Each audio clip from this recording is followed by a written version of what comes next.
Variation of pressure with depth. Now consider a fluid at rest in a container. So this is the container. And we introduce a cylinder. So the height of the cylinder is h. So this cylinder is totally immersed in the fluid which is at rest. Okay. So the pressure is acting on the top surface P1, bottom surface P2. If you check out the direction of the is here like this, and bottom the pressure is acting like this, and the height of the cylinder we know. If you check out for the horizontal forces, okay, the magnitude of this force and this force or the pressure gets cancelled out. So at each point the magnitudes are equal, therefore those pressure and force gets cancels out. So we have to consider the pressure at P1, P2. So if you consider pressure difference, so P1, so now if you consider the force here and force at here, you all know that pressure is equal to force by area, therefore force is equal to pressure into area.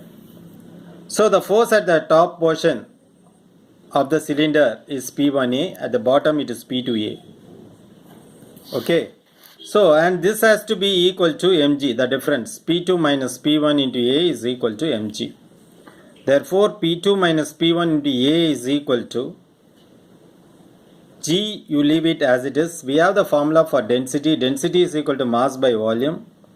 Density is referred as rho, which is equal to m by v. So m is equal to rho v. So in the place of m you substitute rho v.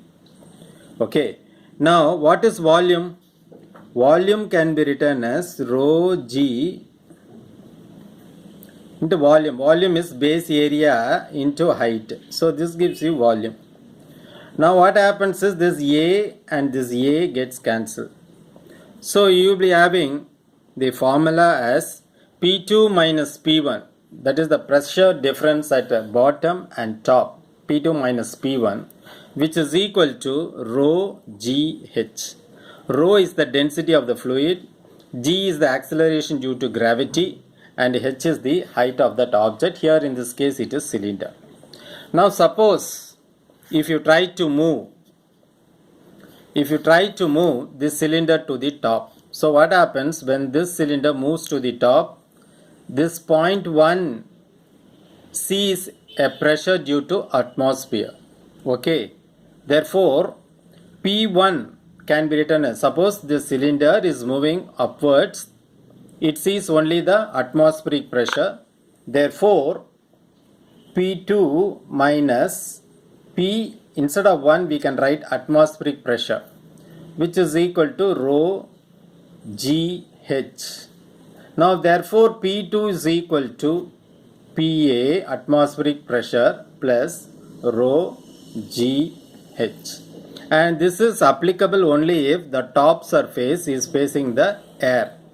But when it is inside the fluid, you have to make use of this formula, that is P2 minus P1 is equal to rho GH. That is density of the fluid, acceleration due to gravity, and H is the height of the cylinder, in this case cylinder, or if you have any other object, the height of the object. Okay, so that's all about you must know about variation of pressure with depth. So the final relation gives you the pressure difference P2 minus P1 depends on density of the fluid, gravity. So mostly these two quantities will be constant. It is not going to vary much. Therefore, the pressure difference depends totally on the height of the cylinder or height of the object. So it depends on H.